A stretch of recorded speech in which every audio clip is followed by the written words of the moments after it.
జరిగినప్పటికీ వెలుగొండ ప్రాజెక్టు గురించి మాట్లాడే నైతిక అర్హత లేదు.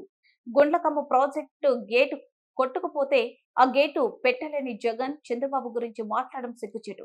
ప్రాజెక్టు పూర్తి కాకుండానే పూర్తి చేసినట్టు జాతికి అంకితం చేసి ప్రజాధనం దుర్వినియోగం చేసింది జగన్ కాదా? జగన్ టన్నెల్ డయామీటర్ 2.5 మీటర్లు తగ్గించారు. గత 5 ఏళ్లలో R&R ప్యాకేజ్ ఇవ్వలేకపోయారని జగన్ పరోక్షంగా ఒప్పుకున్నారు. ఈ పాపం జగన్ది కాదా? 2019లో జగన్ మాయమాటలు నమ్మి ప్రజలు గెలిపిస్తే వారిని మోసం చేశారు. ఈసారి ప్రకాశం జిల్లా ప్రజలు జగన్ ఫేక్ ప్రచారాన్ని తిప్పికొట్టారు.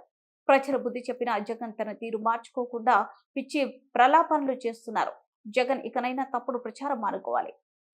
ఈ రోజున నీ ఫేక్ ప్రచారాలతో ఫేక్ తోటి ప్రకాశం జిల్లా ప్రజలు మోసపోతారు అనుకున్నావు. ప్రకాశం జిల్లా ప్రజలు నీ ఫేక్ ప్రచారాలను తిప్పికొట్టారు. టన్నెల్ డయామీటర్ని 2.5 మీటర్లు తగ్గించావు. అంతేకాకుండా 2 టన్నుల మధ్య ఆనకట్స్ని 2 ఆనకట్లు పూర్తి చేయలేకపోయావు.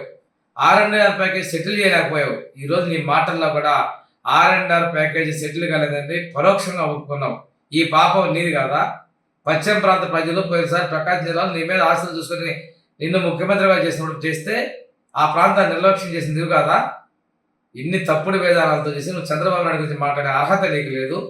ప్రజలు బుద్ధి చెప్పి 3 నెలలు కూడా పూర్తి కాల.